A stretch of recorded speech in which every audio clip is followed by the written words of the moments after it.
ఒక private company లాభాల్లో ఏకంగా 15% ప్రభుత్వానికి ఇవ్వాలని ఒక అమెరికా అధ్యక్షుడు అడగడం ఊహించగలమా అసలు? నిజంగా ఆశ్చర్యంగా ఉంది కదా. అవును, కానీ ఎన్విడియా, ఏఎండి లాంటి పెద్ద కంపెనీలని, ముఖ్యంగా చైనాకి అమ్మే చిప్స్ మీద వచ్చే ఆదాయంలో ఆ వాటా కావాలని డొనాల్డ్ ట్రంప్ డిమాండ్ చేశారని ఇది కేవలం ఒక చిన్న ఉదాహరణేమో. నిజమే ఇది. అంటే ట్రంప్ అనుసరించే ఒక పద్ధతికి ఇది నిదర్శనంలా ఉంది. అంతర్జాతీయ వ్యవహారాలను కూడా ఒక వ్యాపార ఒప్పందంలా చూడటం, లాభం నష్టం లెక్కలు. దీన్నే లావాదేవీల దృక్పథం అంటున్నారు కదా. అవును, సరిగ్గా అదే. చైనాతో ఆ తాత్కాలిక సుంకాల విరమణ దగ్గర నుండి హఠాత్తుగా భారత్పై సుంకాలు పెంచడం వరకు ఈ రోజు మనం చర్చించుకోబోయే అంశాలన్నీ దాదాపు ఈ కోవలోకే వస్తాయనిపిస్తుంది. ముఖ్యంగా చైనా, భారత్లతో ఆయన వైఖరి ఎలా ఉంది, రష్యా ఉక్రెయిన్ విషయంలో ఆయన పాత్ర ఏంటి, ఇంకా పాకిస్తాన్తో ఈ మారుతున్న సమీకరణాలు సమాచారం బట్టి విశ్లేషిద్దాం. అంటే ఇందులో కీలక వ్యక్తులు Donald Trump, Xi Jinping, Narendra Modi, Vladimir Putin, Zelensky, వీళ్లే కదా. అవును, ప్రధానంగా వీళ్ళ చుట్టూనే తిరుగుతోంది వ్యవహారం. సరే, ముందుగా చైనా విషయమే తీసుకుందాం. ఆ సుంకాల పోరు ఏమైంది?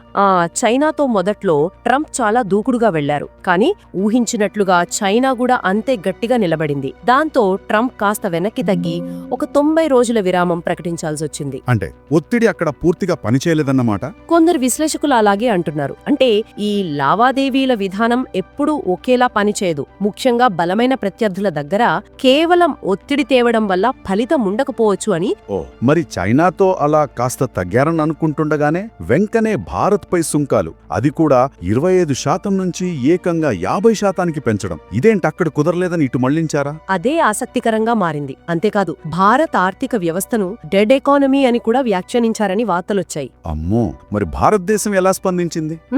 ఇక్కడే అసలు విషయం ఉంది. భారతదేశం ఈ ఒత్తిడికి ఏమాత్రం లొంగలేదు. కనీసం అంటే బహిరంగంగా పెద్దగా స్పందించినట్లు కూడా లేదు. ప్రధానమంత్రి గాని విదేశాంగ మంత్రి గాని ట్రంప్ కి విజ్ఞాపనలు పంపినట్లు ఎక్కడా సమాచారం లేదు. అలాగా? పైగా ప్రతిచర్య అన్నట్లుగా అమెరికాకు చెందిన బోయింగ్ తో ఒక ముఖ్యమైన రక్షణ ఒప్పందాన్ని రద్దు చేసుకుంది. అయితే ఆ బోయింగ్ ఒప్పందం రద్దు వల్ల భారత్కే కదా నష్టం? కేవలం ఆవేశంలో తీసుకున్న నిర్ణయమా అది, లేక దాని వెనుక వేరే వ్యూహమేమైనా ఉందా? దానికి సూటిగా కారణం చెప్పలేదు. కానీ జాతీయ ప్రయోజనాల విషయంలో ఎవరి లెక్చర్లు వినం అని భారత విదేశాంగ శాఖ ఒక ప్రకటన విడుదల చేసింది. అది వారి దృఢవైఖరిని సూచిస్తుంది. అంతేకాదు, గమనించాల్సిన మరో విషయం ఏంటంటే దాదాపు అదే సమయంలో చైనా భారత్ను ద్వైపాక్షిక చర్చలకు ఆహ్వానించింది. బ్రిక్స్ వాణిజ్య మార్గాలను ఇంకా బలపరుచుకుందామని కూడా ప్రతిపాదించింది.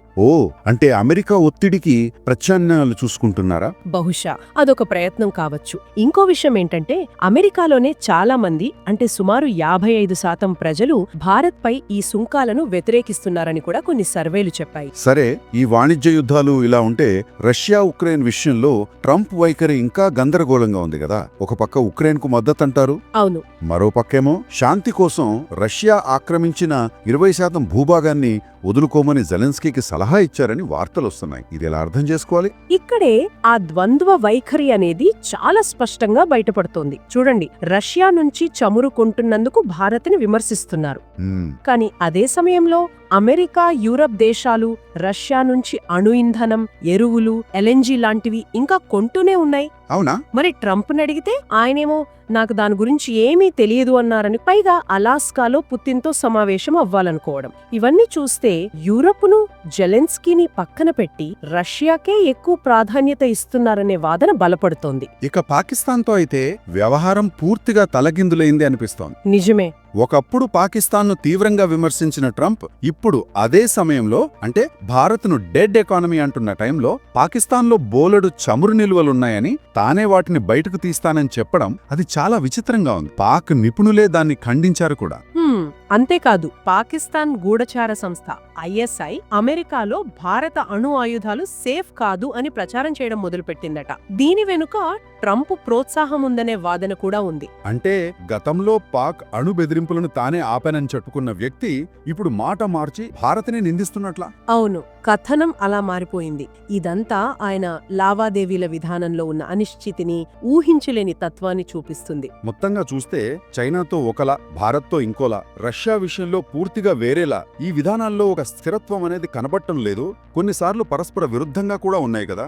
అవును, స్పష్టంగా కనిపిస్తున్నాయి. అందుకే ఈ లావాదేవీల విధానం ఆశించిన ఫలితాలు ఇస్తుందా లేదా అనే సందేహం వస్తోంది. ఒకేసారి ఇన్ని దేశాలతో ఇలా వాణిజ్య రాజకీయ ఘర్షణలు పెట్టుకోవడం వ్యూహాత్మకంగా ఎంతవరకు సరైనది?